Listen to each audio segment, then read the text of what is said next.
Hello everyone, আমার নতুন বন্ধুদের আমার চ্যানেলে স্বাগত জানিয়ে আর পুরনো বন্ধুদের আমার চ্যানেলে থাকার জন্য ধন্যবাদ জানিয়ে আজকের ভিডিও শুরু করছি। আশা করছি তোমরা যে যেখান থেকে আমার ব্লগটা দেখছো না কেন সকলেই খুব ভালো আছো এবং সুস্থ আছো। আমরাও বেশ ভালো আছি।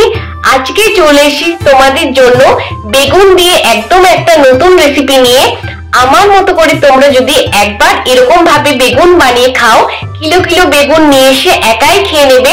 আর বাড়িতে আসা কোনো গেস্টকে যদি একবার বানিয়ে এই রেসিপিটা খাওয়াও, তাদের থেকে প্রশংসা অবশ্যই পাবে আর তারাও তোমাকে জিজ্ঞেস করবে যে এই রেসিপিটা তুমি কিভাবে বানিয়েছো।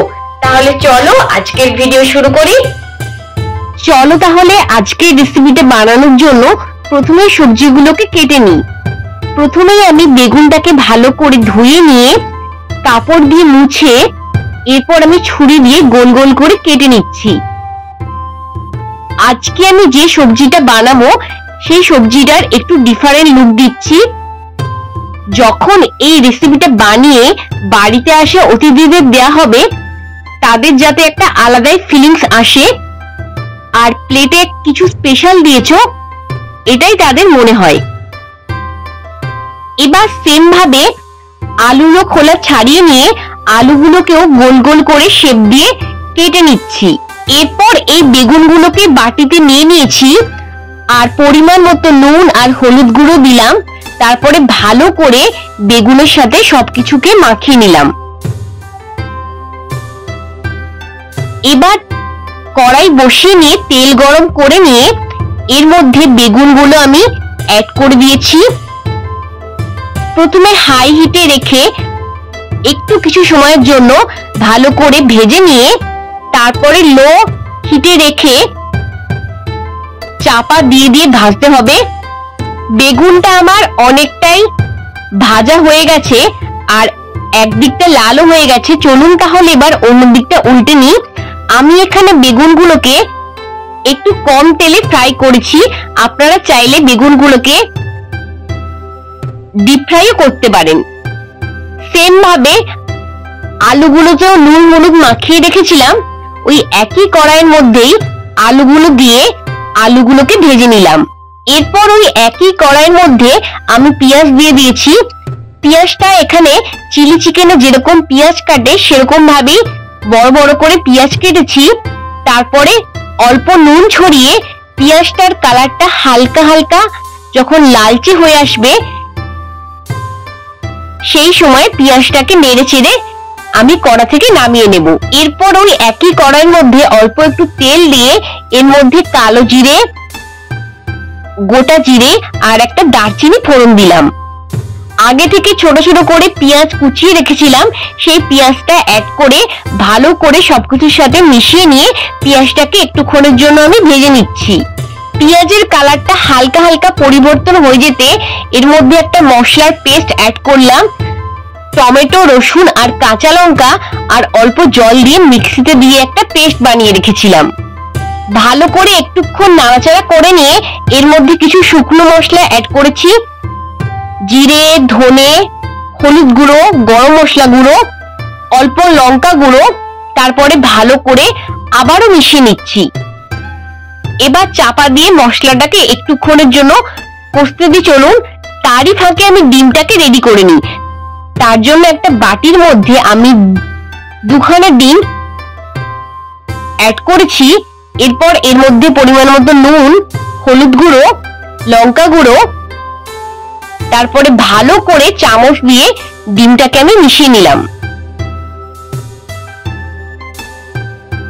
ডিমটা মেশানো হয়ে গেছে। এবার একটা বাটির মধ্যে আমি অ্যালুমিনিয়ামের ফয়েল পেপার দিয়েছি আর এই ফয়েল পেপারের ওপরেই অল্প একটু তেল ভালো করে মাখিয়ে নিলাম। এরপর ওপর দিয়ে যে ডিমটাকে ফেটিয়ে রেখেছিলাম সেটা অ্যাড করে চলুন এবার এটাকে ভাপে সেদ্ধ করতে বসিয়ে দিই। এর জন্য একটা বাটিতে বেশ কিছুটা জল নিয়েছি। এই জলের উপরে একটা স্টিলের স্ট্যান্ড বসিয়ে দিলাম। এই স্ট্যান্ডের উপরেই যে বাটিতে ডিমটা ঢেলে নিয়েছিলাম সেই বাটিটা বসিয়ে উপর দিয়ে একটা চাপা দিয়ে দিলাম। যাতে এর ভেতরে কোনো রকম বাতাস না ঢুকতে পারে। ডিমটা আমার ভাপে পুরোপুরি সেদ্ধ হয়ে গেছে। এরপর ফয়েল পেপার থেকে ডিমটাকে বাটিতে ঢেলে নিয়ে ছোট ছোট করে পনিরের মতো করে আমি কেটে নিয়েছি। আর এদিকে আমার মশলাটাও কষা হয়ে গেছে আর মশলাটা অনেকটা শুকিয়ে এসেছে। এরপর এর মধ্যে আগে থেকে যে পেঁয়াজটাকে বড় বড় করে কেটে নিয়েছিলাম সেটাই অ্যাড করে দিলাম। ভালো করে একটুক্ষণ মিশিয়ে যে ডিমগুলোকে কেটে নিয়েছিলাম ছুরি দিয়ে সেই ডিমগুলো অ্যাড করে ভালো করে একটু মিশিয়ে নিলাম।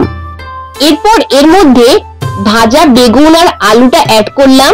সেম ভাবে আরো 1-2 মিনিটের মতো নেড়ে নিলাম।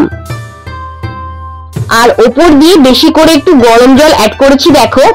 তারপরে ঝোলটাকে ভালো করে হাই হিটে কিছুক্ষণ ফুটিয়ে নিয়ে ঝোলটা যখন একদম ফুটে যাবে সেই সময় এর মধ্যে আমি একটু sweet and spicy chilli sauce add করেছি। তারপরে ভালো করে আবারও একবার মিশিয়ে নিয়ে ঝোলটা যখন একদম ঘন হয়ে আসবে সেই সময় নামিয়ে নিলেই রেডি। আর দেখতে এটা খুবই সুন্দর হয়েছে। যাদের বানিয়ে আপনি এটা সার্ভ করবেন তারাই আপনাকে জিজ্ঞেস করবে যে এটা আপনি কিভাবে বানিয়েছেন। বাড়িতে যদি গেস্ট আসে সেদিন অবশ্যই এই রেসিপিটা বানিয়ে তাদের খাওয়াবেন। দেখতে যতটা সুন্দর খেতেও সেরকম খুব সুন্দর হয় এটা। এটা আপনারা গরম গরম ভাত, রুটি, পরোটা, লুচি, তন্দুরি রুটি সকলের সাথে এনজয় করতে পারেন। আর এটা হচ্ছে একদম ইউনিক একটা রেসিপি। এই ব্লগটা তাহলে এখানের মতোই এন্ড করি। তোমাদের ভিডিওটা ভালো লাগলে লাইক করার অনুরোধ রইল। চ্যানেলে নতুন এসে থাকলে চ্যানেলটা সাবস্ক্রাইব করে নেবে। তাহলে আজকে বিদায় নিচ্ছি। আবারও দেখা হচ্ছে পরের দিন অন্য কোনো ভিডিওর সাথে। ততক্ষণ তোমরা ভালো থেকো, সুস্থ থেকো। টাটা।